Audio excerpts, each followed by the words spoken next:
ශ්‍රද්ධාවන්ත සත්පුරුෂ පින්වතුනි අපි අභිධර්මයේ ගොඩක් දුරට කතා කරමින් ඉන්න අවස්ථාව මම හිතන්නේ අපි එදා කතා කළා අධිපති ධර්ම බල ධර්ම නේද බල ධර්ම ටික කතා කළා බල ධර්ම 9ක් තියෙනවා කතා කළා නේද බල ධර්ම ටික එහෙමයි ඔව් බල ධර්ම සද්ධා විරිය සති සමාධි ප්‍රඥා හිරි ඔත්තප්ප අහිරික අනොත්තප්ප ඒ ටික හැඳින්වුවා මොනවා කියලාද බල ධර්ම කියලා. ඉතින් මේ බල ධර්ම කතා කරන්න පටන් ගත්තේ අපි කොතන ඉඳලාද? අපි එතෙන්ට ආවේ අපි කතා කරන්නේ මේ සමුච්ඡේ සංග්‍රහය නේද? සමුච්ඡේ සංග්‍රහය අපිට තියෙනවා කතා කරන්නට අකුසල ධර්ම කතා කරන්න තියෙනවා ඊළඟට මිස්සක ධර්ම කතා කරන්න තියෙනවා බෝධිපාක්ෂික ධර්ම කතා කරන්න තියෙනවා ඊළඟට සර්ව සංග්‍රහය කතා කරන්න තියෙනවා නේද ඒකෙන් අපි මේ අකුසල ධර්ම ටික කතා කළා අකුසල ගොඩවල් 9 දැන් මම හිතන්නේ අකුසල ගොඩවල් 9 මතක ඇති දැන් කොතනක හරි බණක් අහනකොට එහෙම අකුසල් කියලා කියනකොට ඕක යෝග කියාගෙන යනකොට නබීම මතක් වෙනවද? එහෙමයි. දැන් බණක් කියාගෙන යනකොට දැන් අපි ඉගෙනගෙන තියෙන්නේ අකුසල් ටික නේද? බණ අහගෙන යනකොට බණ කියනකොට කොතෙන්දී හරි දැන් හාඳුරුරු විස්තර කරනවනේ. ඕක යෝග කියලා මෙහෙම අකුසල ධර්ම තියෙනවා කියලා එකක් දෙකක් කියනකොට අපට ඔක්කොම ටික මතක් වෙන්න ඕනේ නේද? ඔය කියන්නේ මේ මෙතන අහවල් තැන මේ අකුසල් ටිකයි කියලා මතක් වෙන්න ඕනේ. එතකොට තමයි බඩ ටික හොඳටම හිතට එකතු වෙන්නේ. නේද? එතකොට අකුසල ධර්ම 9 එහෙනම් අපි අදත් මතක් කරගෙන යන්නේ නේද? මම මතක් නොකර යන්න හැදුවේ. මතකයි කියලා හිතලා. අකුසල ධර්ම 9 මොනවද? යෝග ග්‍රන්ථ උපාදාන නීවරණ සංයෝජන අනුසය කෙලස් ඔව්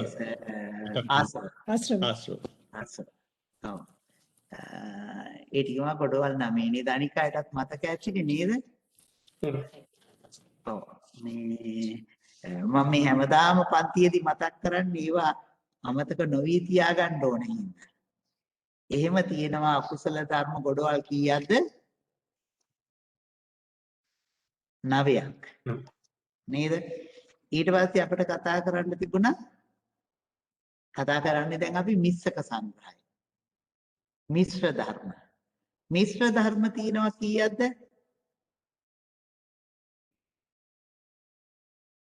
7ක් ඔව් ඉස්සෙල්ලා මේක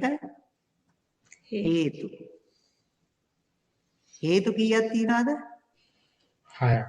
6ක් තියෙනවා. ඒ හේතු 6ක් තියෙනවා. මොනවද? ලෝභ, දෝෂ, මෝහ, අලෝභ, අදෝෂ, අමෝහ. නේද? ලෝභ, දෝෂ, මෝහ, අලෝභ, අදෝෂ, අමෝහ. ඒවට කියනවා මොනවද කියලාද? හේතු ධර්ම. හේතු. නේද? හේතු වලට පස්සේ අපි කතා කළේ මාර්ගාංග ධ්‍යාන මාර්ගාංග තියෙනවා 12ක් මාර්ගාංග 12ක් තියෙනවා අපි මතක තියාගන්න ලේසි ආර්ය අෂ්ටාංග මාර්ගයේ 8යි ඊළඟට මිත්‍යා දිට්ඨි මිත්‍යා සංකප්පයි ඊට පස්සේ ආර්ය අෂ්ටාංග මාර්ගයේ අන්තිම ටිකයි නේද අන්තිම එක මොකක්ද සමාධි මිත්‍යා සමාධි අන්තිමික මිත්‍යා සමාධි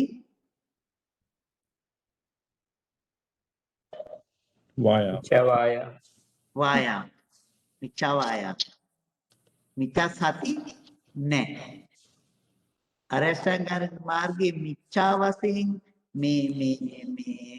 මෙතන මොනවද මේ මාර්ගාංග වල යෙදෙන්නේ නැත්තේ මොනවද? විරති තුන.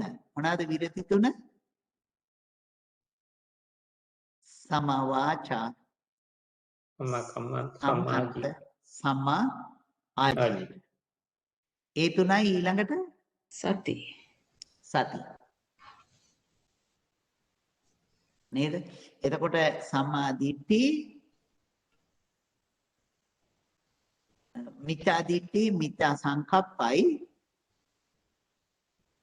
ඊළඟට මිච්ඡා වායාම. මිච්ඡා වායාමයි සමාධි. මිච්ඡා සමාධි. ඒ හතර එනවා. ඒ හතර මිච්ඡා වශයෙන් එනවා. අනිත් අට එනවා සම්මා වශයෙන්. නේද? සරලව මතක් කරගත්තාම මේ විරති තුනයි ඊළඟට සතියයි එන්නේ නැහැ කියලා එච්චරයි. නැත්නම් මාර්ගාංග වලට එනවා අර අනික් මාර්ග 8යි අතන මිච්ඡා වශයෙන් ගත්තු 4යි. එතකොට මාර්ගාංග 12යි. නේද? මාර්ග 3යි මොකද්ද? සුගති මාර්ග, සුගති මාර්ග, නිර්වාණ මාර්ග. නිර්වාණ මාර්ග. නේද? ඒ විදිහට මාර්ග 3ක් තියෙනවා. මාර්ගාංග තියෙනවා. ඊළඟට කතා කළේ ඉන්ද්‍රිය. ධානාංග. ධානාංග. ධානාංග තියෙනවා නේද? මාර්ගාංගයට කලින්. මාර්ගාංගට මාර්ගාංග වලට ඉස්සෙල්ලා ධානාංග. හේතු ධාන මාර්ග. නේද? එතකොට මාර්ගාංග. ධානාංග. ධානාංග හතක් තියෙනවා. මොනවද? ප්‍රීති, ඒකාග්‍රතා, විතක්ක විචාර පීති ඒකාග්‍රතා සෝමනස්ස, දෝමනස්ස, උපේක්ඛා. සෝමනස්ස දෝමනස්ස උපේක්ඛා. නේද? ධ්‍යාන. ධ්‍යාන කියන්නේ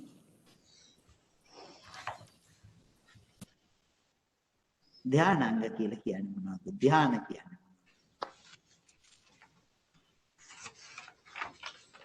ධ්‍යාන කියන්නේ සිතාරම. කෙලෙස් තවන හේයින් ධ්‍යාන කියලා කියනවා. එහෙම කියනකොට අපට විතක්ක ਵਿਚාර වගේ දේවල් කෙලෙස් තවන තැන් වලට ගන්න පුළුවන්. නමුත් දෝමනස්සේ කෙලින්ම කෙලෙස්. එහෙනම් කොහොමද තවත් විග්‍රහයක් තියෙන්න ඕනේනේ. දෝමනස් ඇතුළු කරගන්න පුළුවන් විදියට නම් ඒ පර්යාය මොකද්ද වෙන්න ඕනේ? ඒ විග්‍රහය මොකද්ද වෙන්න ඕනේ? සිතාරමට යොමු කරා. අරමුණ ලං කොට බලන අරමුණට යොමු කරන හිඳ අරමුණ ලං කොට බලනවා. නේද? එතකොට අරමුණ හොඳටම ලං කරලා බලන නිසා තමයි ඒවා ධානාංග කියලා කියන්නේ. නේද? හාමුදුරනේ ඔව්. ඒ ටික කියවගෙන බලද්දී මේ සමුච්ච සංග්‍රහය කියන එකට මේ සංග්‍රහ ටිකක් එකතු වෙලා තියෙනවා. සමුච්ච සංග්‍රහය කියන්නේ මොකක්ද කියලා තේරුණේ නෑ වැඩිය. ඒ කියන්නේ මේ අනිත් කියන දේවල් තේරෙනවා. මේකේ කුසල් අකුසල් මේ ධානාංග ඒ ටික ඔක්කොම ටික තියෙනේම තේරෙනවා හාමුදුරනේ. මිශ්‍ර සංග්‍රහය ඒ ටික ඒ අනුශය සංග්‍රහය අනුශය ඒ ටික තේරුණා. අකුසල සංග්‍රහය ඒ ටික තේරුණා. නමුත් අයයි මේකට සමුච්චය කිව්වේ කියලා. ඔව් මොකද මේකේ හතරක් තියෙනවා. ඔව්. දැන් මේකේ තියෙන ඔකගේම එකතුවක් නේ අම්මා.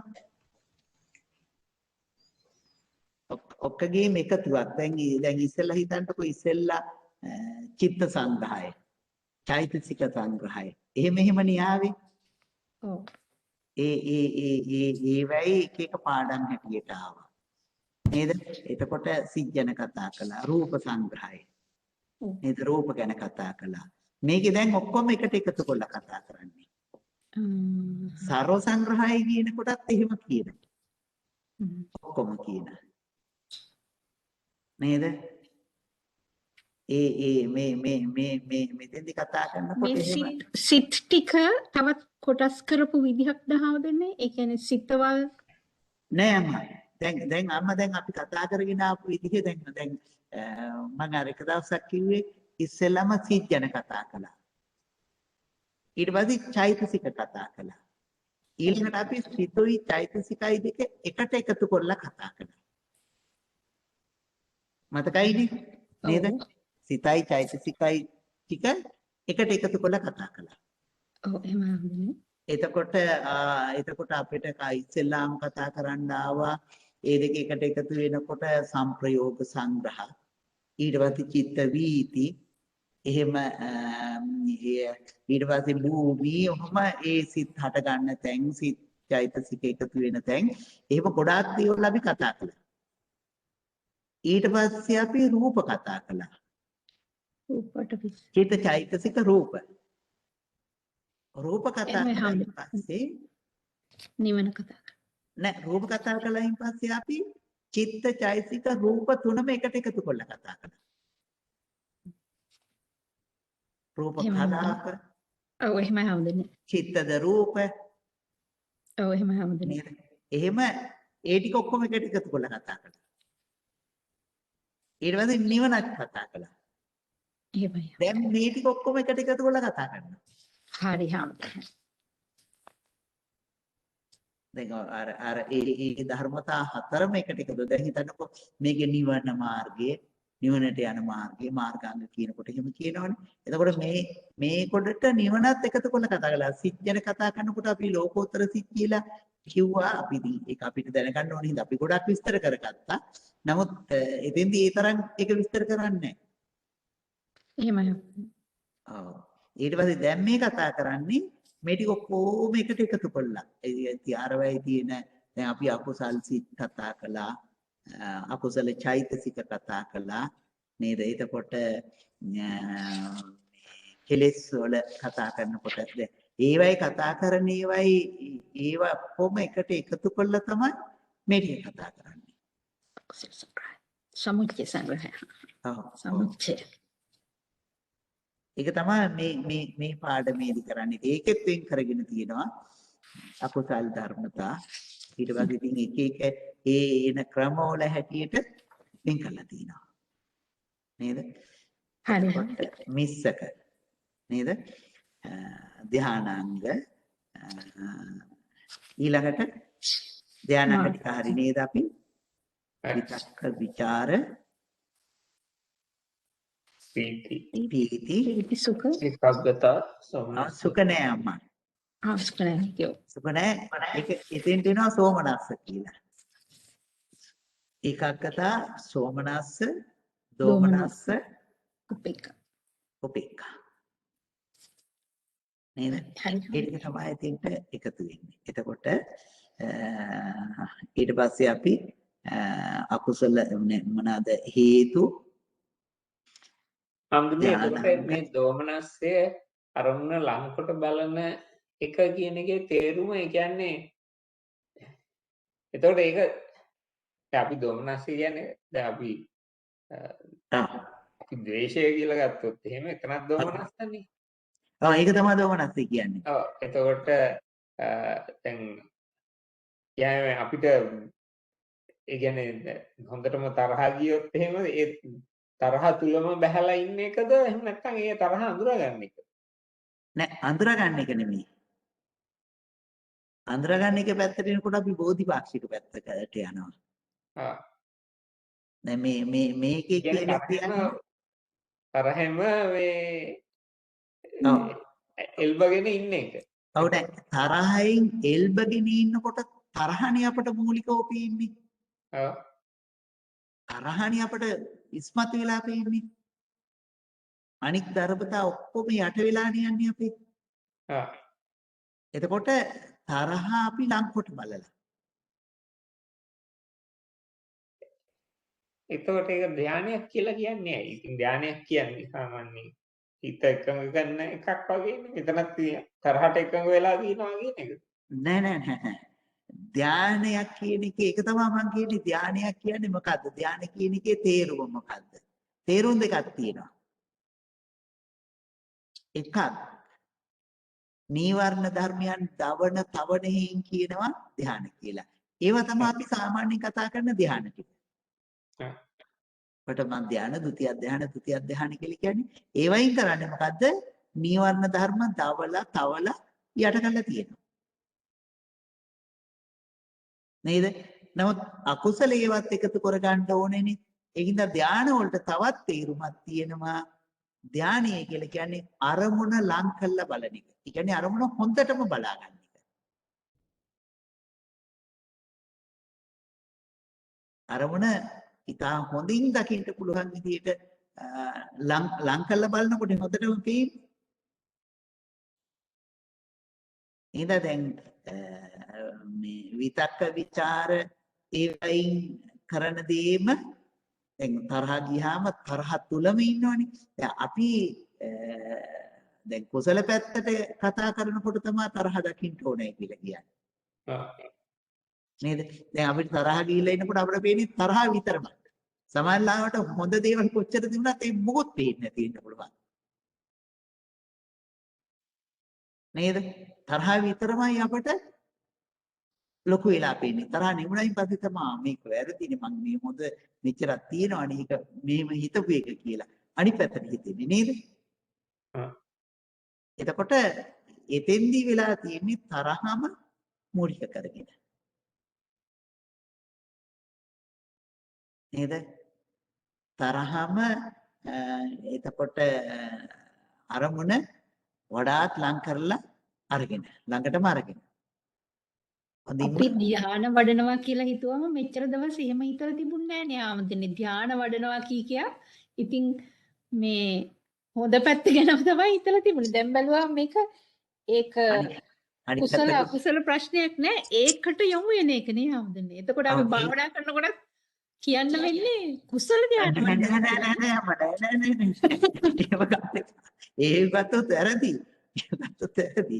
ඒක ගත්තොත් වැරදි. ඒවට මේ තියෙන්නේ අම්මා මේකේ. මේකේ තියෙන්නේ ඒක ධානාහාරිය අම්මා.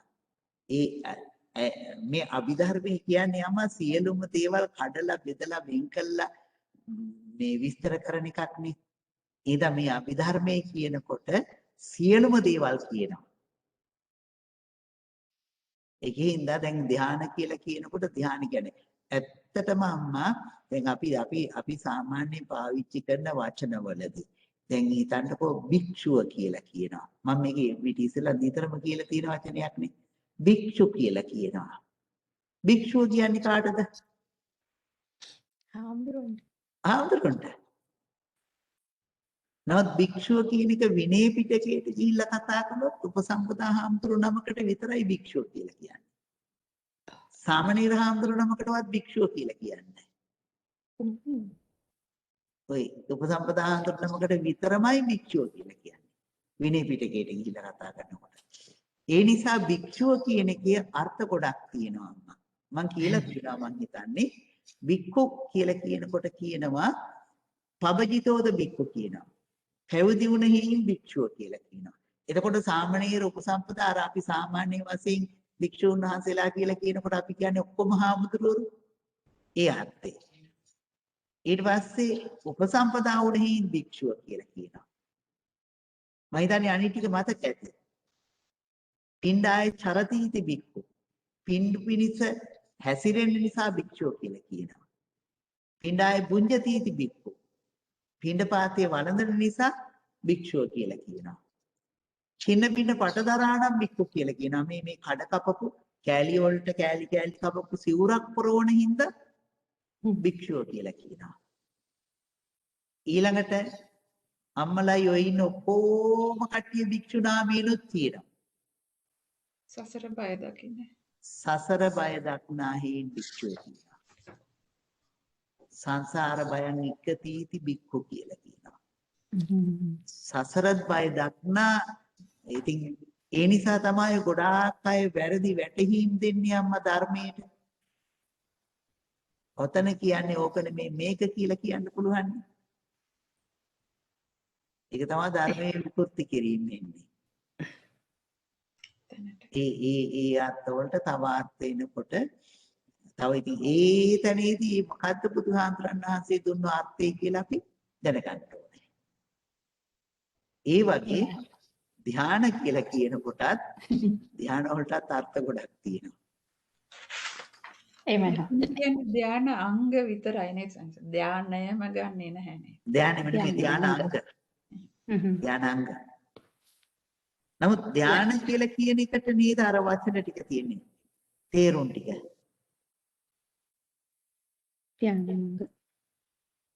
ධ්‍යාන කියලා කියන්නේ අකුසල මේවා තවන හේනොත් අරමුණට ලංකොට බලන හේනොත් නේද? අනුන් ලංකොට බලනවා කියන එක එච්චරම පැහැදිලි නෑ වුණාට. ඒ කියන්නේ දැන් තරහත් එක්ක මොකක්ද එතන වෙන්නේ? ඒ කියන්නේ මේක අකුසල මේකක් නේ. අකුසලයක් නේ. ඒකට ධානය වන්දිගේ ධානය මේ තරහ ගිය එක අඳුනගත්තා නම් ඒතකොට ඒක කුසල පැත්තට යනවා. ඔව් ඒක නෙමෙයි මේ කියන්නේ. ඒ කියන්නේ තරහ එක තරහෙමයි තරහෙම ඉන්නවා කියන එක තමයි. ඔව් එතකොට අපට අනිත් දේවල් මතක් වෙන්නේ නැහනේ. තරහමනේ අපි ලං කරගෙන ඉන්නේ. හරි. තරහමනේ හොඳට පේන්නේ අපට. මම හිතන්නේ හඳුරන්නේ දැන් අපි දෝමනස්ය කියන එක ගත්තොත් එහෙම දැන් කවුරු හරි ළඟම ඥාතියෙක් මැරුණාම දැන් සමහරවිට අපිට පේනවා සුමානයක් දෙකක් යනකම් ඒගොල්ලන්ට ඒ වෙන දෙයක් හිතන්න බෑ. ඒකම තම හිත අඬ එහෙම ඉන්නවා. එතකොට මෙතන දෝමනස්ස ධානයක් විදිහට ගන්න පුළුවන් ඇති නේද? ඔව් ඒක තමයි. ඔව් දක්ෂිනිය මට ඔක්කොම එපා වුණා වගේ. හඳුනේ එතකොට අරූපාවචර ධානය වැටෙන්නේ උපේක්ඛාව කියන එකටද? ඒ හතර උපේක්ඛාවට. එතකොට මේ ධානාංග එන්නේ අරූපේක්ඛා හැටියටයි. එතන ඉන්නේ සෝමනස්ස. පංචම ධානයත් උපේක්ඛානේ. ඔව්. පංචම ධානයත් උපේක්ඛා. සාමාන්‍යයෙන් අර හතරමත් පංචම ධානයේ ඇතුළත් වෙන්නේ. අරූපාවචර ධාන හතරත් ඇතුළත් වෙන්නේ ධාන කියලා කියනකොට පංචම ධානයටමයි. පංචම ධානය. ඒ කියන්නේ රූපාවචර පංචම ධානය. රූපාවචර පංචම ධානයේම රූපය නැතිව ධානයට සමවදින්න පුළුවන්කමනේ අරූපාවචරයි කියලා කියන්නේ. එහෙමයි. රූපයක් නැතිව ධානයට සමවැදීමේ ශක්තිය ඇති කරගත්තාම තමයි ඒවට අරූපාවචර කියලා කියන්නේ. රූපයක් ඇතිව තියෙනකොට හින්ද තමයි රූපාවචර කියලා කියන්නේ. එතකොට පංචම ධානය රූපයක් ඇතුවත් සමවදිනවා. එතකොට රූපාවචර රූපාරම්මණයක් නැතුව ධානයට යනකොට කියනවා අරූපාවචර කියලා. රූපාවචර. එතකොට පංචම ධානය කියලා කියන්නේ එතකොට අරූපාවචර ධාන හතරම අඩංගුයි කියන එකද? ඔව්. ඔව්. ඒ හතරම එතකොට උපේක්ඛාව තමයි එතනම කියන්නේ. තියෙන දිගටම උඩටම. ඔව්. එහෙම. සාමාන්‍යයෙන් යන්තනක තිබුණොත් එහෙම ධාන පහයි තියෙන්නේ කියලා. ඒක හරි. අභිධර්මයේ හැටියට ධාන පහයි තියෙන්නේ කිව්වොත් නැත්නම් සූත්‍ර පිටකයේ හැටියට ධාන හතරයි තියෙන්නේ කිව්වොත් ඒක හරි. එතකොට අපට හිතෙන්න පුළුවන් ඇයි අරූපාවචර නැද්ද කියලා. නැත්නම් හතරයි කිව්වහමත් අරූපාවචර ටික එකට එකතු වෙනවා. මොකද පංචම ධානයමයි අතට තියෙන්නේ. වෙන අලුතින් හදපු ආපු ධානයක් නැහැ ඒක ලබා ගන්න ආරම්මණයේ ස්වභාවය. එතකොට හරිද? හරි. ඊළඟට තියෙන්නේ මාර්ගාංග. මාර්ගාංග කතා කළා නේද? එතකොට හේතු ධානාංග මාර්ගාංග ඉන්ද්‍රිය. නේද? ඉන්ද්‍රිය 22යි. නේද? ඉන්ද්‍රිය 22යි. මතකද? පොත නොබලා මතක් කරන්න පුළුවන් වෙයිද?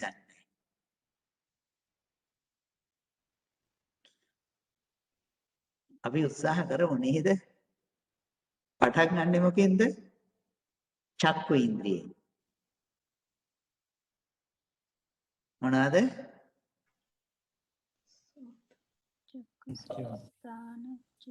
චක්කු සෝත ගාන චක්කු සෝත ගාන ජීවා ජීවා කාය කාය කාය. ස්ත්‍රී ඉන්ද්‍රිය පුරුෂේන්ද්‍රිය ඔව් ස්ත්‍රී ඉන්ද්‍රිය පුරුෂ ඉන්ද්‍රිය ජීවිතේන්ද්‍රිය ඒ දින පොත නොබලා නේද කියන්නේ? එහෙම ස්ත්‍රී ඉන්ද්‍රිය පුරුෂ ඉන්ද්‍රිය ජීවිතේන්ද්‍රිය ජීවිත ඉන්ද්‍රිය මානේන්ද්‍රිය මනේන්ද්‍රිය දුකේන්ද්‍රිය ඉන්ද්‍රිය සුඛේන්ද්‍රිය සුඛේන්ද්‍රිය ඒකත් එක්කේ තියෙන අනිත් තුනක් තියෙනවා.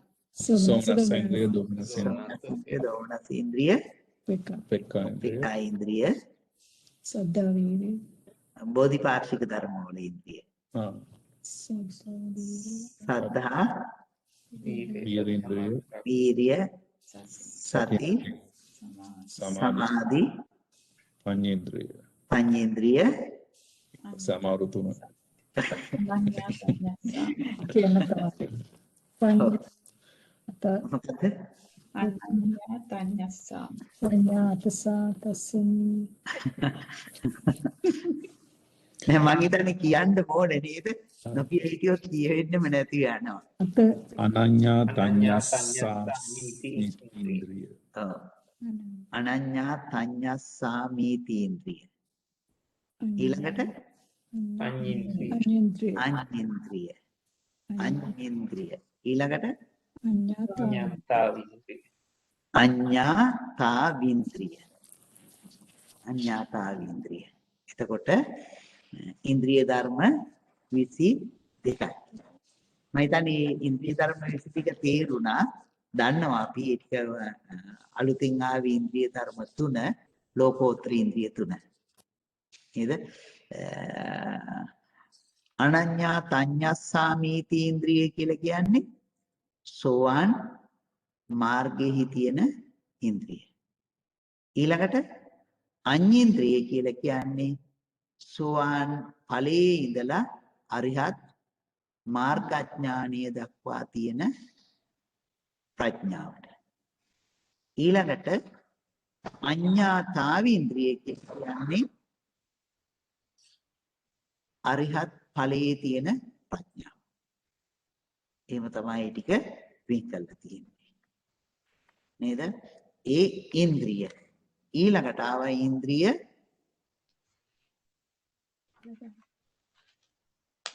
බල. ඉන්ද්‍රිය බල. නේද? අපි බල ධර්මත් කතා කළා. බල ධර්ම තියෙනවා 9ක්. නේද? බල ධර්ම 9 අර බෝධිපාක්ෂික 5යි අනිත් කොමනාද බල වලට එන්නේ? හිරියොත්ත සද්ධා වීර්ය සති සමාධි ප්‍රඥා ඊළඟට 5යි තව 4ක් එන්න ඕනේ. ඒ එන්නේ අර හැම අකුසලයකම තියෙන අකුසල සාධාරණ ඒවා තියෙනවනේ. ඒකෙන් දෙකක් වෙනවා. ඒ දෙක කුසලයේත් යෙදෙනවා. ඒකේ අනිත් පැත්ත මොකද්ද? හිරියොත්ප්ප අහිරික අනොත්තප්ප. නේද? හිරියොත්ප්ප අහිරික අනොත්තප්ප මේ හතර වෙනවා. එතකොට බල ධර්ම 9යි. නේද? බල ධර්ම 9යි. ඊළඟට අපි කතා කරන්න තියෙන්නේ බල අධිපති. හම්දුනේ එදා සතිය ගාව ඉන්නේද නෑ? සතියේද නතර කළේ. මට හිතුනේ මං ඔක්කොම කතා කළා ඉවර වුණාද කියලා. ඔව්. එහෙම හිතලා මොකද සති බලය. ඔව්. එතකොට සතිය බල කියන්නේ මොනවද? බලයක් කියලා කියන්නේ බලයක් යොදනවා. ඉස්කෝලේ නම් බල ඉගෙන ගත්ත බල විභේදනයක් ඉගෙන ගත්තා නේද? ඔව්. බල යම් විරුද්ධ ධර්මයක් මැඩපවත්තන්න පුළුවන් ශක්තියක් තියෙනවා නම් ඒක බලයක්. බලවතෙක් කියලා කියන්නේ දුබලේ බලවතෙක්. යමක් කරන්න පුළුවන් ශක්තියක් තියෙන කෙනාට අපි කියනවා බලවතා කියලා නේද? ඒ කියලා කියන්නේ කරන්න බැරි ඒව වළක්වගෙන තියෙන. දුබලයා කියලා කියන්නේ කරන්න බැරි නිසා. ඒක දුබලයි කියලා කියන්නේ. එතකොට බලයක් කියලා කියන්නේ යම් ධර්මයක් මැඩපවත්වාගෙන යන්න පුළුවන්කමක් තියෙනවා නම් ඒක බලයක්. අපි කියන්නේ කඩාගෙන විදගෙන යන්න පුළුවන් කියලා. නේද? ඕ ලෙවල් කඩාගෙන අපි ආවා කියලා කියන්නේ නේද? ඒ වගේ එනකොට ඒවා බලයක්. ඒක විරුද්ධ ධර්මයන් යටපත් කරගෙන තියාගෙන යන්න පුළුවන් ඒවට කියනවා බල කියලා නේද? ඒවා තියෙනවා බෝධිපාක්ෂික ධර්ම වල පහක් මොනවාද?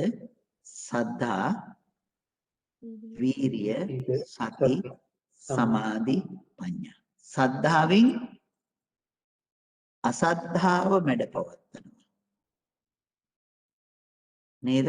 අසද්ධාව මැඩපවත්තනවා. පැහැදීම බලයක් කරලා ගන්නවා. එතකොට මේ පැහැදීම කොච්චර බලයක් වෙනවද කියලා කියනවා නම් ඒ පැහැදීම තුලදී ඕනෑම සීලයක් රකින්න පුළුවන් තත්ත්වයට හිත ගන්නවා. ඒ පැහැදීමේ විශ්වාසය. නේද? දැන් මොණීය වත පිරුවේ මොණීය වත උත්කෘෂ්ඨ වුණු පිරුවේ මේ ශාසනයේ එකම එක හාමුදුරුවමයි. දන්නව නේද? මතකද? නාලක මහරහතන්. නාලක මහරහතන් වහන්සේ. නේද? නාලක ප්‍රතිපදාව කියලා සමහර ලාවට කියනවා නේද? ඉතින් උන්වහන්සේ ඒක පුරලා කොච්චර කාලයක්ද ජීවත් වෙන්නේ? මාස 3. ඒක සමාදන් වුණායින් පස්සේ අවුරුදු 7යි ජීවත් වෙන්නේ ඒක උත්කෘෂ්ඨව සම්පූර්ණ කරනකොට. කොච්චර අමාරු එකක්ද හිතන්න. එක ගහක් යට ඉන්නවා නම් ඒ ගහක් යට ඉන්නේ ජීවිතේටම එකම එක වතාවයි. එක පාරක පින්ඩපාත වඩිනවා නම් වඩින්නේ ජීවිතේටම එකම එක වතාවයි. ඒ වගේ ඊළඟට පාවිච්චි කරන්නේ සිවුරු 3 විතරමයි. ඒක පාත්‍රේ සිවුරු 3 කියන්නේ දෙපොට සිවුරයි, දෙපොට සිවුරු එකයි, තනිපොට සිවුරු එකයි, අඳන එකයි. ඇඳුම් එච්චරකින් ජීවත් වෙන්න පුළුවන්ද කියලා බලන්නකෝ. ස්වාමීන් වහන්සේ එකෙන් ඇති ප්‍රයෝජනය මොකක්ද ස්වාමීන් වහන්සේ? ඒ වගේ වතක. අතහැරීම. දැන් අපිට හිතෙනවානේ ඇත්තටම අපිට විශ්වාසය නැහැ නේ ඉගෙන. බුදුරජාණන් වහන්සේ වැඩ ඉන්න කාලේ වුණත් බුදුහාමුදුරන් වුණත් දකින්න ලැබෙන්නේ ජීවිතේටම එක වතාවයි නේද ස්වාමීන්? බුදුහාඳුර දකින්න ලැබෙන්නේ ජීවිතේටම එක වතාවයි. ඔව්. මොකද ආයි ඉතින් තේින්නේ නැහැ.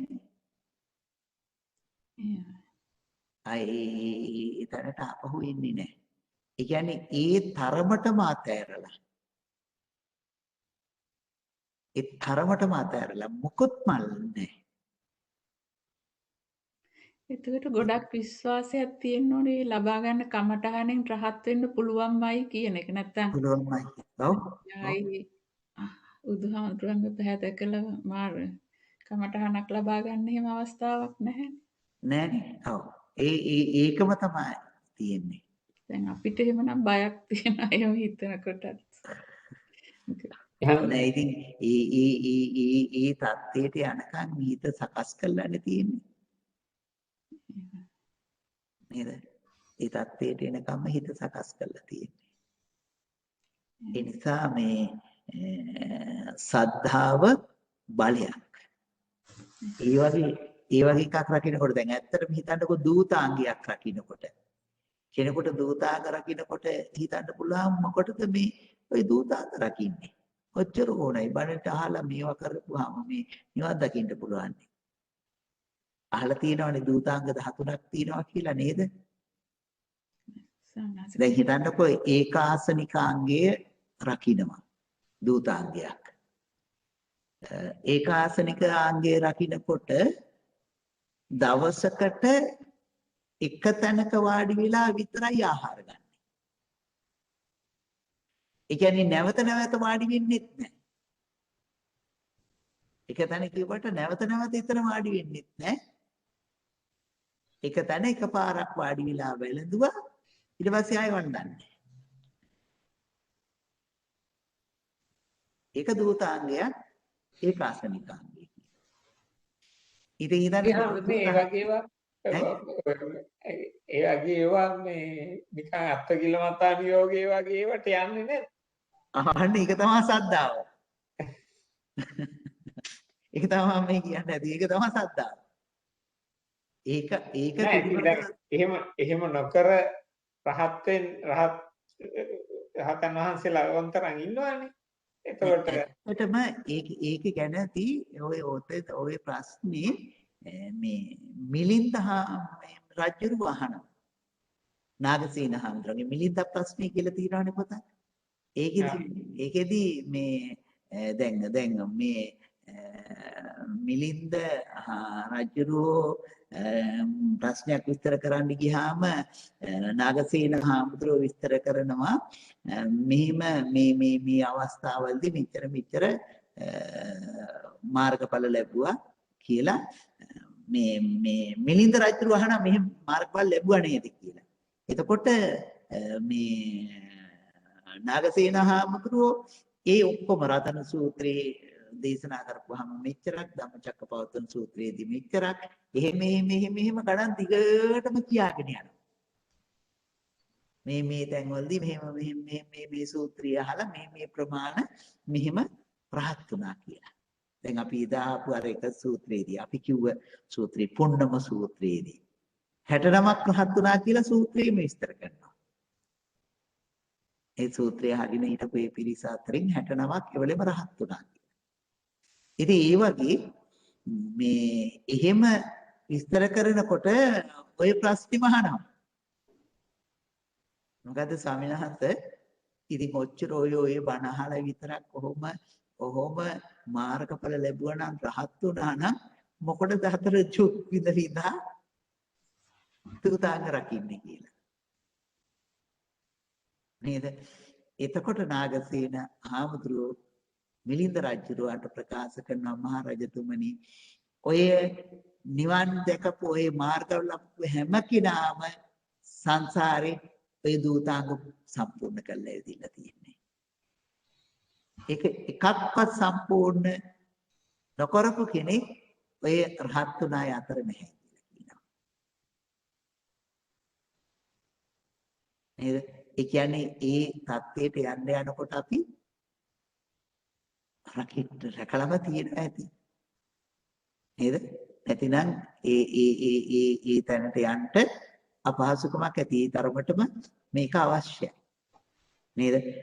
මේ සජ්ජිකාංගය කියන්නේ නිදාගන්නේ නැහැ කියන එක. ඊට පිට ප්‍රශ්න ආවනේ.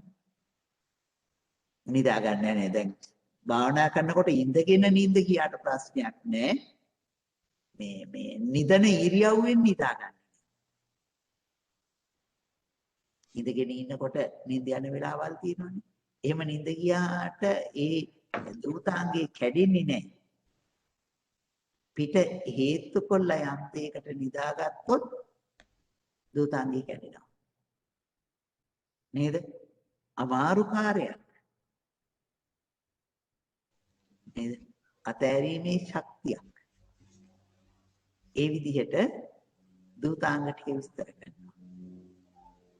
එතකොට ඒ වගේ රකින්න පුළුවන් වෙන්නේ මොකක් නිසාද? සද්ධාව තියෙන නිසා. ජීවිතේ උත්සාහ කරන්න සිල් ගත්තු දවසටවත් ඒකාසනිකාංගේ රකින්න ඒ ටික කාලයට හරි නේද? ဒုတိယ ආසනම් පටික්කිපාමි ඒකාසනිකාංගං සමාදියාමි කියලා. හැබැයි එතකොට එක වේලයි වළඳන්න වෙන්නේ. දෙවේලක් වළඳන්න බැරි වෙනවා. මේ ඉතින් එහෙම දැන් ගිහි අයටත් රකින්න පුළුවන් ඒ වගේ මේ දූතාංග තියෙනවා. නේද? එතකොට එහෙම රකින්න පුළුවන් ඒවා තියෙනවා රකින්න පුළුවන්. ඒ එච්චරක් රකින්න තරම් සිල් රකින්නේ නම් සද්ධාව නිසාමයි. නේද? සද්ධාව ඇති වෙන්න හේතුව මොකක් කියලාද අපි මතක් කළේ? අපි දන්නේ. දුක. සද්ධාවට ඇති වෙන්න හේතුව දුක දකින්න එක. එතකොට තමයි සද්ධාව ඇති වෙන්නේ. සෝනස දුක විතරක් ඇතිද? දැන් අපි දැන් හිතුවොත් එහෙම අප්‍රිකාවේ එහෙම කන්න නැතුව ගොඩාක් දුක් විඳින අය ඉන්න. හැබැයි ඒගොල්ලන්ට කියන්නේ කල්යාණ මිත්‍ර ධර්මය අහන්න ධර්මය ගැන දැනගන්න අවස්ථාවක් නැති එකත් බලපානවා නේද ශ්‍රද්ධාව ඇති. ඔව් ඉතින් ඒ කරුණ ටික ඔක්කොම තියෙනවා. නමුත් දැන් හිතන්නකෝ දැන් අපිට බණ අහන්නක් තියෙනවා. ඒක තියද්දි දැන් සාමාන්‍යයෙන් හිතුවොත් අපි දැන් පුංචි කාලේ ඉඳලම දන්නවා. නේද? අපිට මොන දුකක් ඇති වෙලාද මේ සද්ධාව තියෙන්නේ? මේකක් පේන්නේ නැහෙනේ නේද? දැන් අපිට අපේ ජීවිතයක් ගැන හිතුවොත් එහෙම අපේ ජීවිතේ අපි බෞද්ධ නේද? ඉතින් අපි මේක ගැන මේ විශ්වාසය පටන් ගත්තේ කල්යාණ මිත්‍රත්වය. කල්යාණ මිත්‍ර ඇසුර අපට ලැබුණා. ඒ නිසා අපි දුක දැක්කා. ඒක තේරුම් ගන්න මේ ජීවිතය පිළිබඳව තේරුම් ගන්න තමයි බුදුහාඳුරන් වහන්සේ කෙරෙහි අපේ විශ්වාසය ඇති වෙන්නේ. නේද? අපි ඒ විශ්වාසයෙන් පිළිගන්න පුළුවන් කෙනෙක් බවට පත් වෙනවා. එතකොට ශ්‍රද්ධාවට මූලික හේතුව තමයි දුක. දුක කියන්නේ ඇත්තටම ඉතින් අපි නිතරම කියන්නේ අපි නිතරම දුක් විඳින එකමයි. දුක දකින්නේ නැහැ. දුක දකිනවා නම් ඒ දුකෙන් ඈතර වෙන්න හිතනවා. අපි කරන්නේ එවලේ ඇති වුණ ඔලුව කැක්කම නැති කරගන්න එක දුක නැති කරගන්න එක වගේ කියලානේ. අපි මේ දුකට හේතුව දකින්නේ මේ දුක පිරිසිදු දැනගන්නේ. දුක් විඳිනවා විතරයි. ඒ නිසා දුක වෙනම එකක් මම වෙනම එකක් කියලා දුක වෙනම දකින්න පුළුවන්කම තියෙනවා නම් එතකොට අපි දුක දුකක් හැටියට දකිනවා. එහෙමයි. ඉතින් එහෙම නැත්නම් වෙන්නේ අපි දුක තුලට බැහැගත්තාම අපි දුක් විඳිනවා. ආර්ය සත්‍ය කිව්වේ ඒක නේසංස. දුක්ඛ ආර්ය සත්‍ය කිව්වේ. දුක්ඛ ආර්ය සත්‍ය කියන්නේ ඒක. දුක දකින්න එක. දුක දකින්න එක. ඉතින් දැන් ඇත්තටම ඔය කරුණ එකතු කරලා ඕනෑම ගැඹුරු වචන දාලා කියන බණක් දැන් අපේ මේ කට්ටියට තේරුම් ගන්න පුළුවන් වෙන්න ඕනේ නේද?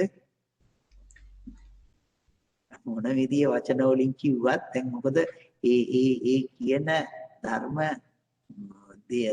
කරුණ අපි ගොඩාක් කතා කරලා තියෙන්නේ.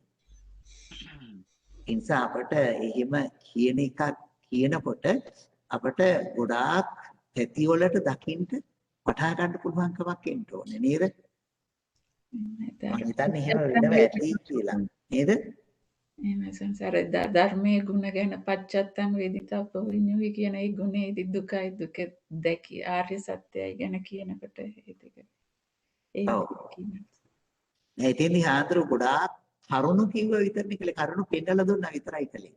එහෙම. විස්තර කළේ නෑනේ ගොඩක්. එහෙම. ඉතින් ඒතර ඒ කරුණු කියනකොට අපිට මේ විස්තර විභාගය අපිට හිතා ගන්න වෙනවා. එහෙම. ඉතින් ගොඩක් කරුණු විස්තර කළේ නෑ. කරුණු පෙන්නලා දුන්නා. මේ සූත්‍රයේ මේ චුට්ට අරගෙන මේ ටික කියනවා. එහෙම චුට්ට පෙන්නලා දුන්නා. නැත්නම් අපි ඒක කියනකොට දැන් අකුසල මම අර ඉස්සෙල්ලා කිව්ව උදාහරණයක් අකුසල් කියලා කියනකොට ඕක යෝග කියාගෙන යනකොට අපි මතක් වෙන්න ඕනේ මේ කියන්නේ මේවයි කියන ඒවා නේද කියලා. එතකොට තමයි අපිට ඒ කියන බණ හොඳට හිතට වදින්නේ. එතකොට තමයි බඩ තේරෙන්නේ අපිට. නේද? මං හිතනවා දැන් මේ කොහොම කට්ටියට ඒක කරන්න පුළුවන් කියලා. නේද? මේ අභිධර්මයේ තියෙන කරුණ වලට එහා ගිය කරුණ ගොඩක් අපි කතා කරලා තියෙනවා. නේද? මේ ගොඩක් ඉස්සරහ විස්තර කරන ඒවත් අපි මේ වෙනකොට ගොඩක් විස්තර කරගෙන තියෙනවා. ඉතින් හොඳයි. අපි ඉන්නේ බල සති බලය. මේ සද්ධා බලය ඊළඟට සද්ධා විරිය. හයි කාලයි. සද්ධා විරිය සති. සති කියන්නේ සෝබන චෛතසිකයක් නේද? එතකොට සෝබන චෛතසිකයේ යෙදෙන්නේ සෝබන සිත්වල විතරයි. ඒ කියන්නේ කුසල විපාක ක්‍රියා. සෝබන සිත්. අසෝබනීය යෙදෙන්නේ නැහැ. නේද? සතිය ඒ සෝබන සාධාරණ නිසා හැම කුසලයකම යෙදෙනවා. හැම කුසලයක්ම සිද්ධ කරනකොට සතිය යෙදෙනවා. ඉතින් අපි සතිය බලයක් තරමට වඩාගෙන තිබුණොත් ඒක කුසලයේ අපි බොහොම ශක්තිමත් වෙනවා. නේද? අපි සතිය ගැන මෙතන ගොඩක් කතා කරන්න ඕනේ. මේ ටික ගැන ගොඩක් කතා කරන්න ඕනේ නැතුව අපි යන්නේ. මොකද ආයි බෝධිපාක්ෂික ධර්ම වලදීත් අපට ආයි මේ ටිකම කතා කරන්න තියෙනවා. නේද? මේ වෙනකොටත් ගොඩක් වාර ගන්න කතා කරලා තියෙනවා. සතිය කියලා කියනකොට ඉතින් අපට විස්තර කරන්න වෙනවා මොකද්ද? සතර සතිපට්ඨානෙ. නේද? ඉතින් අපි ඒක විස්තර කරමු මේ බෝධිපාක්ෂික ධර්ම වලදී ආයවතාවක් මම හිතන්නේ මේ වෙනකොට අපි සතිපට්ඨාන සූත්‍රේ දෙපාරක් විතර සම්පූර්ණයෙන්ම කළා නේද? සම්පූර්ණ විස්තර සහිතව මට මතක විදිහට දෙපාරක් විතර කළා වගේ. නේද? ඔව්. එතකොට සති සමාධි.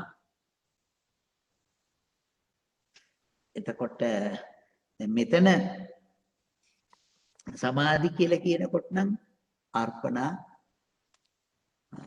උපචාර ඒ දෙකම එකතු වෙනවා. අර්පණා සමාධිත් තියෙනවා උපචාර සමාධිත් තියෙනවා. නේද? එතකොට මේ අර්පණා උපචාර සමාධි දෙපැත්ත මේවට එකතු වෙනවා.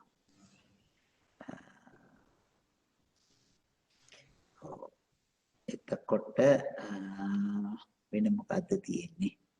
සමාධි ඊළඟට ප්‍රඥා. නේද? මේවා බල ධර්ම හැටියටත් තියෙනවා. එහෙනම් බල කියලා කියන්නේ අනිත් ඒවා ඉන්න නොදී මැඩ පවත්තන එක. සමාධිය කියලා කිව්වේ හිතේ එකඟකම. නේද? ඒකාග්‍රතාවයමයි. එතකොට මේ සමාධිය වෙන්නේ. හැබැයි දැන් ඒකාග්‍රතාවයේ තියෙනවා හැම හිතකම. නමුත් හැම හිතක්ම සමාධියට සුදුසු නැහැ. නේද? එහෙනම් සමාධියේ බලයක් වෙන්න නම් මොකද්ද වෙන්න ඕනේ? ධානය. සමාධියේ බලයක් වෙන්න නම් මොකද්ද වෙන්න ඕනේ? ධානයක්. නෑ අපි දැන් බල ධර්ම මේකත් මේ බල මේ බලයක් බවට පත් වෙනවා නම් වෙන්නේ මොකක් තිබුණොත් කියලාද කිව්වේ? වීරිය තියෙන්න ඕනේ. ඒ සිතේ වීරිය චෛතසිකයේ යෙදিলা තියෙන්න ඕනේ. වීරිය චෛතසිකයේ යෙදෙන්නේ නැත්නම් ඒක බල ධර්මයක් බවට පත් වෙන්නේ නැහැ. එතකොට අපට හොඳට තේරෙනවා නේද? මේ බලයක් බවට පත් කරගන්න ඒක වීරිය අවශ්‍යමයි කියලා. නේද? වීරිය නැතුව ඒක බලයක් බවට පත් වෙන්නේ නැහැ. නිසා සද්ධා, වීරිය, සති, සමාධි, පඤ්ඤා, හිරි, ඔත්තප්ප, අහිරික, අනොත්තප්ප කියන මේ ධර්මතා සියල්ලටම ඕන වෙනවා මොකද්ද? වීරිය. ඒ වීරිය තිබුණොත් තමයි මේවා බල ධර්ම බවට පත් වෙන්නේ. එතකොට ඉන්ද්‍රිය කියලා කියනවට වඩා ප්‍රබල දෙයක් තමයි බලය කියන්නේ. බලය කියලා කියන්නේ මොකද්ද? එතකොට විරුද්ධ වූ ධර්මයන් මැඩපවත්වාගෙන යන්න පුළුවන් ඒවට කියනවා බල කියලා. නේද? එතකොට ඒවා මැඩගෙන අකුසල වලක් තියෙනවා නේද වීර්යය? අකුසලයේ තියෙනවා වීර්යය. ඒකෙන් හින්දානේ මේකේ මේ අහිරික අනොත්තප්ප දෙකත් බල ධර්ම වෙලා තියෙන්නේ. අහිරිකය කියන්නේ අනොත්තප්පේ කියන්නේ හැම අකුසල් සිතකම යෙදෙන එකක්. නිසා ඒක වීරියත් එක්ක යෙදෙනකොට බල ධර්මයක් බවට පත් වෙනවා. නේද? ඒක බල ධර්මයක් බවට පත් වෙනවා. එතකොට වීරිය යෙදෙන්නේ නැත්තේ කොයි තැන්වලද? අහේතුක සිත්. ඈ? ඉරි අහේතුක සිත් නෑ අහේතුක සිත් සස් 16යි. 16ක්. මොනවාද අයින් වෙන සිත් ටික? මනෝද්වාරා වජ්ජනයයි හසිතුප්පාදයි. මනෝද්වාරා වර්ජන සිතයි සෝමනස සහගත හසිතුප්පාද සිතයි කියන දෙක තමයි වීර්යය තියෙන. වීරිය යෙදෙන දේ තියෙන්නේ. අහේතුක සිත් වලින් අනික හැම හිතකම වීරිය යෙදෙනවා. අනික හැම හිතකම වීරිය යෙදෙනවා. එනිසා මේ හැම හිතකම දැන් අර හිතවල තියෙන ඒකාග්‍රතාවය ඒ කියන්නේ මේ දෙපස් විඥානේ චක්කු විඥානයේ තුල තියෙන ඒකාග්‍රතාවය බලයක් බවට පත් වෙන්නේ නැහැ. ඒ කියන්නේ එතන සමාධි බලයක් දකින්න විදියක් නැහැ. තේරුණා නේද? ඊළඟට තියෙන්නේ සද්ධා, වීරිය, සති, සමාධි. සමාධි කියලා කියන්නේ ඒකාග්‍රතාවය. ඒකාග්‍රතාවය කියලා කියන්නේ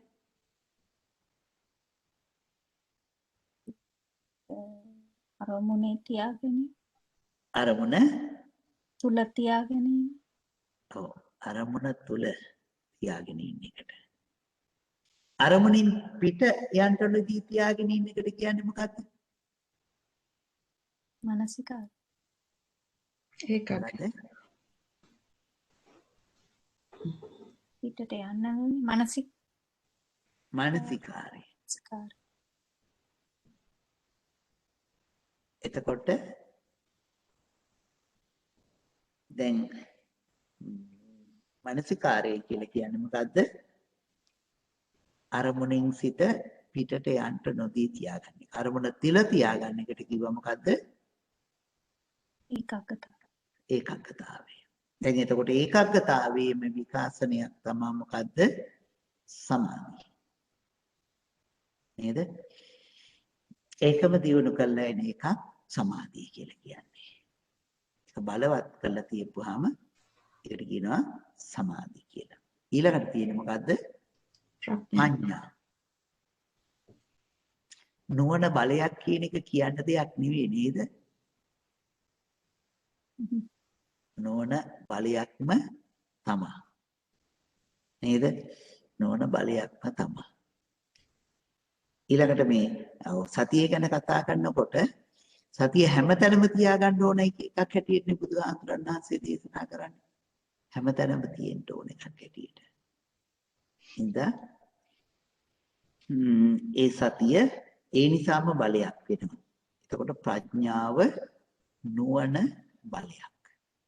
ඒක සාමාන්‍ය නුවණ බලයක් කියන එක සාමාන්‍ය ජීවිතේදී අපට හොඳට පේනවා. නේද? එතකොට පඤ්ඤා බලය. ඊළඟට හිරි ඔත්තප්ප. හිරි ඔත්තප්ප කියලා කියන්නේ හිරි කියන්නේ ලැජ්ජා. පවට ඇති ලැජ්ජාව. ඔත්තප්පයි කියලා කියන්නේ පවට තියෙන බය. නේද? එතකොට හිරි ඔත්තප්ප. ඊළඟට අනිත් පැත්ත අහිරික අනොත්තප්ප. නේද? ඒවා මොනවාද එතකොට? බල ධර්ම. අකුසලයේ බලයක්. නේද? අනිත් දේවල් මැඩ පවත්වාගෙන ඒක නැගී හිටින්න තරම් බලයක් ඒ හිරි ඔත්තප්ප අහිරික අනොත්තප්ප වල තියෙනවා. අහිරික අනොත්තප්ප වලට නේද? තියෙනකොට ඒක තියෙන්නේ කොහෙද? අකුසලේ. අහිරික අනොත්තප්පයන් එනකොට ඒක තියෙන්නේ කොහෙද? අකුසල ධර්මතාවයන් තුළ. නේද? එතකොට ඒවා අහිරික අනුපත මේ නවයට කියනවා මොනවද? බල ධර්ම කියලා. මොනවාද බල ධර්ම නවේ? සද්ධා, විරිය, සති, සමාධි, ප්‍රඥා, හිරි ඔත්තප්ප, අහිරික අනොත්තප්ප. ඒ ටිකට කිව්ව මොනවද? බල ධර්ම කියලා. මම හිතන්නේ ඉන්ද්‍රිය තුලත් ඒ ටික තිබ්බා, බල ධර්ම තුල ටිකත් ඒ ටික තිබ්බා. ඒ නිසා මෙතන සමාධිය අකුසල් සිතක ඒකාග්‍රතාවය ඒකත් බල ධර්මයක් වෙන වෙලාවට අර කලින් ගිය සුමානේ කතා කරා අර සසංකාරික සිත්වල තීන මිද්දේ දෙනකොට වීර්ය දුර්වල වෙන නිසා ඒ අවස්ථාවේදී ඒක බල ධර්මයක් වෙන්නවද? ඒ අවස්ථාවේදීත් නැත්නම් ඒ පහ නැති වෙන්න පුළුවන්. වීර්ය තීන මිද්දේ දෙන සසංකාරික සිත්වලදී වීර්ය අපි තීන මිද්දය බල ධර්මයක් හැටියට කිව්වේ නෑනේ. අහිරික අනොත්තප්ප බල ධර්මයක්. හැබැයි අර සිත් පහක මේ සසංකාරික සිත්වල තීන මිද්දේ දෙනකොට ඒක වීර්යයට විරුද්ධයි වගේ නිසා සිත්වල බල ධර්මයක් වෙන්නේ නැහැ කියලා සතියේට එහෙම කතා කරන්නේ සංස්කෘතිය. ඔව්. ඒක බල ධර්මයක් වෙන්නේ නැත්තේ තීන මිද්දවලනේ. එහෙම. නමුත් වීර්ය ඒ සිතේ යෙදෙන්නේ නැති වෙලාවකදී. නේද? වීර්ය සිතක නැත්නම් එතන තියෙන දේවල් බල ධර්ම වෙන්නේ නේද? එතකොට තීන මිද්දේ ඇති වෙලා තියෙනකොට ඒ හිත ඇති වෙන දේවල් බල ධර්ම බලයක් බවට පත් වෙන්නේ නැහැ. ඒකනේ. එහෙමයි. ඒ කියන්නේ තීන මිද්දේ ඇති වෙලා තියෙනකොට අපිට තීන මිද්දේ ඇති වෙන්න පුළුවන් ලෝභ සාගත සිත් වලත් දේශසහගත සිත්වල. එහෙම ඒ සිත්වල ඇති වුණාම ඒක බලයක් හැටියට ක්‍රියාත්මක වෙන්නේ නැහැ ඊට. එහෙමයි. එතන අනික් ධර්මතා තිබුණත් දැන් එතන ඇත්තටම අහිරික අනුත්ප්ප තියෙනවනේ. එහෙමයි. ඒ බලයක් වෙන්නේ බලයක් වෙන්නේ නැහැ. එහෙමයි. බලයක් වෙන්නේ නැහැ. මොකද බලයක් වෙන්න නම් අනිවාර්යයෙන්ම තියෙන්න ඕන මොකද්ද? වීර්යය. වීර්යය. එහෙමයි. වීර්ය බලයක් වෙන්න ඕනේ. නේද? එතකොට ඔව් ඊළඟට හාමුදුරනේ කිව්වා සමාධියට වීරිය තියෙන්න ඕන කියලා. වීරිය විතරක් මදි නේද හාමුදුරනේ? මට අම්මා කිව්ව ප්‍රශ්නේ තේරුණේ නැහැ. දැන් හාමුදුර ඉස්සෙල්ලා කිව්වේ සමාධිය තියෙන්න නම් ඒකට වීරිය තියෙන්න ඕන කියලා. නෑ මේ ධර්මතා ටික බලයක් වශයෙන් ක්‍රියාත්මක වෙන්න නම් වීර්යය තියෙන්න ඕනේ. දැන් මේ කියන දේවල් වල මේ අධිපති මේ බල ධර්ම කිව්වේ මොනවද? සද්ධා, වීරිය, සති, සමාධි, ප්‍රඥා. ඊළඟට හිරි, ඔත්තප්ප, අහිරික, අනුත්තප්ප. මේ ටික බලයක් වෙන්න නම් මොකද වෙන්න ඕනේ? ඔව් ඒක නම් වීරිය තියෙන්න ඕන කියලා කිව්ව ඒක හරි හාමුදුරනේ. වීරිය තියෙන්න. සමාධිය ඔව්. නම් ඒක සමාධිය තියෙන්න නම් එතන වීරිය තියෙන්නම ඕන කියලා වීරිය විතරමද? වීරිය විතරක්ම සමාධිය තියෙනකොට අනිවාර්ය වීරිය තියෙනවා. වීරිය අඩු වුණොත් කුසීත වෙනවා. ඒතර වීරිය නැතුව තියෙන සමාධිය ඉන්ද්‍රිය විතරයි. වීරිය නැති සමාධියක් නැහැ නේ මහත්තයා. හරි. ඒතකොට ඉන්ද්‍රිය ධර්මයක් වෙන්නේ කොහොමද? මොකද්ද? ඉන්ද්‍රිය ධර්මයේ බල ධර්මයේ වෙනස ඉන්ද්‍රියටත් තියෙනවනේ සමාධිය. ඉන්ද්‍රියයි කියලා කිව්වේ අධිපතිකම් කරන නිසානේ ක්‍රියාවලියට අධිපති. ඒසයි ඉන්ද්‍රිය කියලා කිව්වා. බලයක් කියලා කියන්නේ විරුද්ධ ධර්මයක් මැඩ පවත්වන්න පුළුවන් ශක්තියක් තියෙන. දැන් මෙතන කියන හැටි නේද? ඒතකොට බෝධිපාක්ෂික ධර්ම වල ඉන්ද්‍රිය කියනකොට මම කිව්වේ.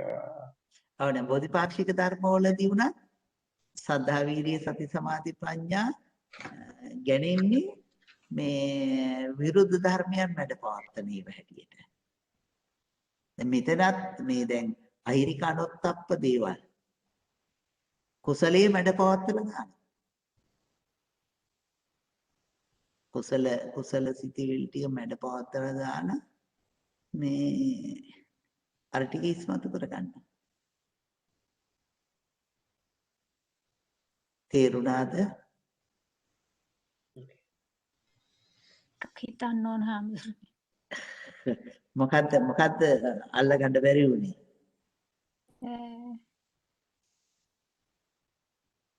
නෑ වීරිය තියෙන්න ඕන කියපු එක හරි. ඒක මට තේරෙනවා. ඔව්. හාමුදුර කිව්වේ සමාධිය. ඒ ටික පොඩ්ඩක් මම පස්සේ බලලා කියන්න. හොඳයි. එතකොට මේ ඇත්තටම මේ බලයක් වෙන්න නම් වීරිය තියෙන්න ඕනේ. එතකොට ඒ අර වීරිය නොයෙදෙන සිත්වල ඒ සිතක මේ බල ධර්මයක් යෙදුනත් ඒක බල ධර්මයක් බවට පත් වෙන්නේ නැහැ. ඒක බල ධර්මයක් බවට පත් වෙන්නේ නැහැ. බල ධර්ම මේ ටික විතරයි තියෙන්නේ. නේද? බල ධර්ම 9ක් තියෙනවා. මොකද තියනවාද ඒ ගැන කතා කරන්න? මතන ඊළඟට තමයි අපට අධිපති එන්නේ. මම හිතන්නේ අධිපති ධර්මතා ගැන කතා කරන්න අපිට කාලෙ මදි වෙයි. බල ධර්ම පිළිබඳව තව මොනවා හරි ප්‍රශ්න තියෙනවද?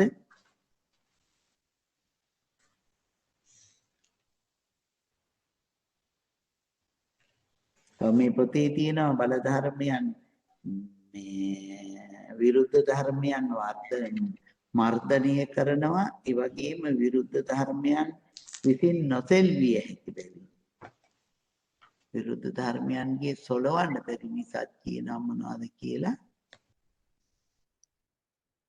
මේ මොනවා කියලාද කියන්නේ? බල ධර්මය. බල ධර්ම කියලා කියනවා.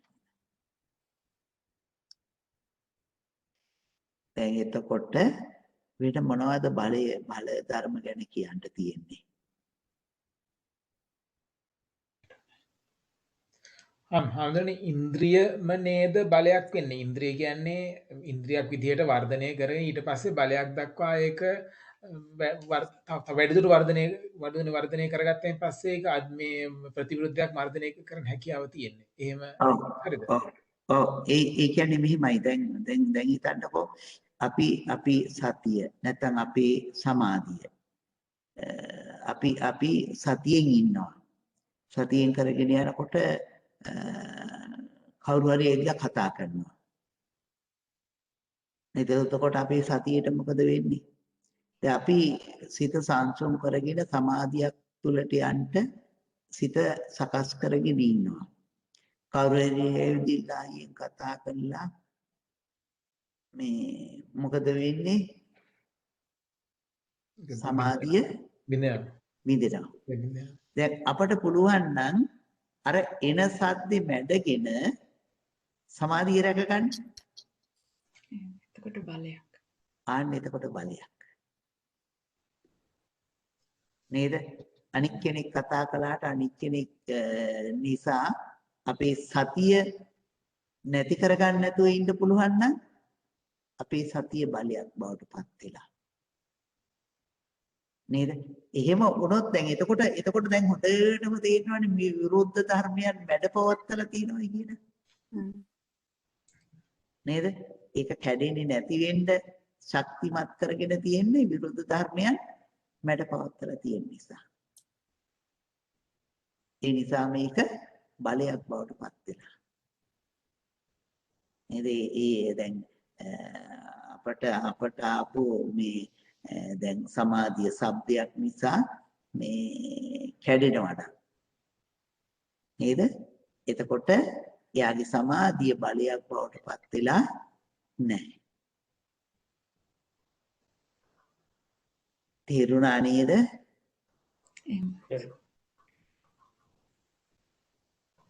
එතකොට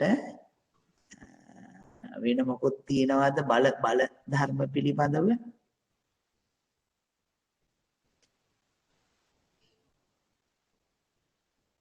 එතකොට සද්ධාව මේ සොලවන්න බැරි මොකෙන්ද? දෘෂ්ටි විචිකිච්ඡා ආදී දේවල් නේද? ඒ වයින් හොලවන්න බැරි වෙනවා. මේක තියෙනවනේ පොතේ නේද? මේ ඊළඟට අලස බව මැඩපවත්වාගෙන යනවා වීරිය. නේද? ඊළඟට මේ සතියෙන් අකුසලයකින් හොලවන්න බැරි වෙනවා. ඇයි සතියට අකුසලයකින් හොලවන්න බැහැ කියලා කියන්නේ?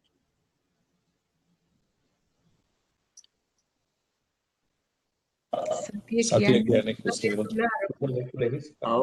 මොකද්ද සතිය කියන්නේ?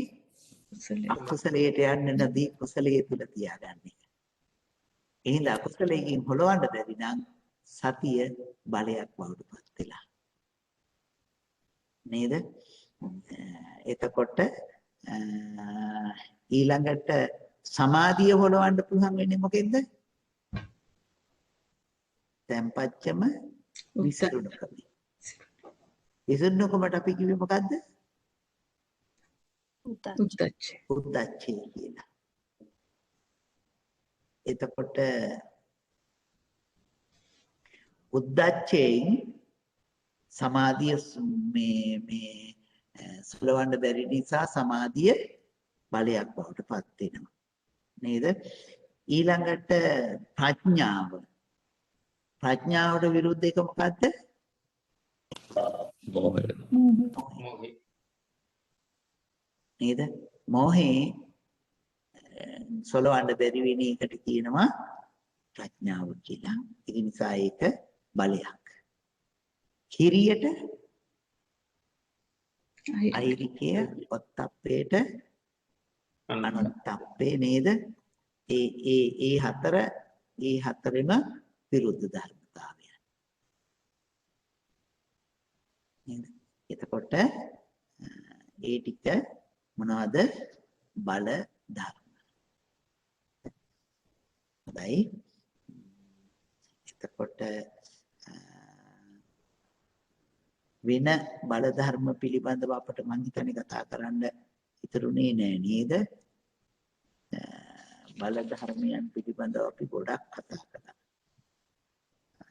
අද මං හිතන්නේ ටිකක් ඉක්මනින් නතර කරන්නම්. මොකද මේ පන්තිය හදාගන්න ඉන්න පරක්කුනේ. මොකද අරගොල්ලෝ ඇවිදilla හරි හදනවා සුද්ධ කරනවා. කවුද මේ නවරහදී බුදුගුණ පූජාවට ලැස්තිලා ඒක අහන්න ගත්තා. ඒකින්ද මෙතෙන්ට මේ පන්තිය හදාගන්න ඉන්න පරක්කුණ මාත්‍ය කතා කරනකොට මම පන්තිය හදනවා. ඉතින් චුට්ටක් බලන් ඉක්මනින් නතර කරන්න අපි ඒ කාලයක් විතර ඉක්මනින්. හොඳයි. එහෙනම් අදට අපි අවසන් කරමු. අපි මේ සිදු කරන උදාර කුසල ශක්තියින්